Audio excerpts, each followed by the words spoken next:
During the winter holidays, the Dharamshala school children were traveling to Ganpati Pule for Christmas puja. The train stopped at Bikaner, and the princess of Bikaner invited them to stay at her fairy tale palace. Next morning, they drove to Udaipur to meet the king or Maharana, who was a descendant of Maharana Pratap, a realized ruler and ancestor of King Shivaji. He told them heroic tales of Maharana Pratap and showed them the armor he had worn on the battlefield. The next day, they took a trip to the desert. Where there is no water, nothing can grow, and the land becomes a desert. The desert was dry and full of sand dunes and difficult to drive through. So they decided to cross the desert on camelback.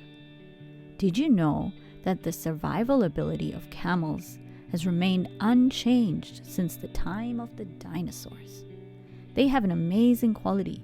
They can live without water for days. That's why they're also called ships of the desert.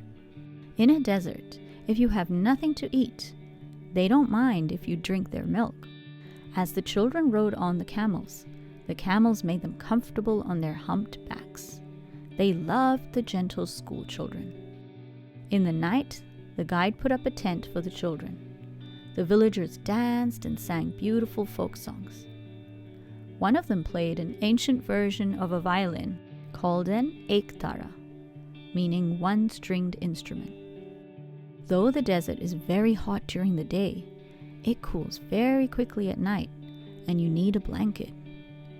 But the children didn't have proper blankets, so they lit a bonfire, and they prayed to Sri Agni Devta to keep them warm. In the morning, they began crossing the desert, and towards noon it became greener. They finally reached a lake, and were surprised to find so many beautiful birds. They'd never seen such birds before. Where did they come from?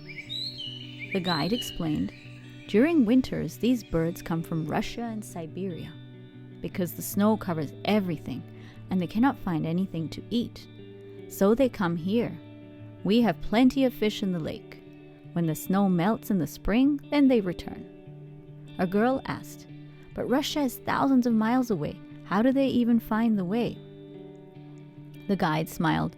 You know, there is a deity called Sri Ganesha who lives in their Muladhara chakra, and he shows them the way. A 7-year-old boy asked, I also have a Muladhara chakra. Will Sri Ganesha show me the way to Russia? The guide laughed. Well, you can fly on a plane to Russia, but there's something more important that Sri Ganesha can show you. That is, how to obey his mother, goddess Sri Mataji Nirmala Devi. The children looked at each other and smiled.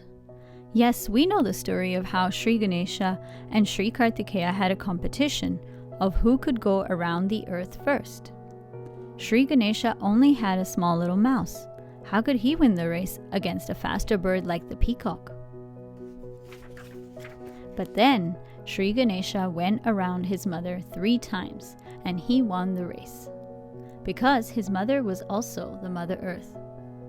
The guide felt happy that the children knew the story too.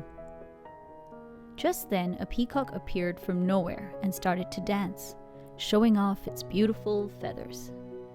The guide warned, we should get inside our tents, because when the peacock dances, it means it will rain. But the children wouldn't listen, and they stayed on to watch the peacock dance. Then it rained heavily, and they all got wet. The next day, they woke up with a cold and sneezed all day. The teacher said, one more thing, let me tell you. Sri Ganesha gives us wisdom. If you are wise, you obey your elders. And if you had gone inside, you would not have caught a chill. The children pulled their ears. Sorry, Shri Mataji. Shri Mataji was pleased with the children, and the sun suddenly shone brightly and cured their cold. The children thanked their holy mother and then ran out to dance with the peacocks. The Russian birds also joined them and chirped their happy, happy songs.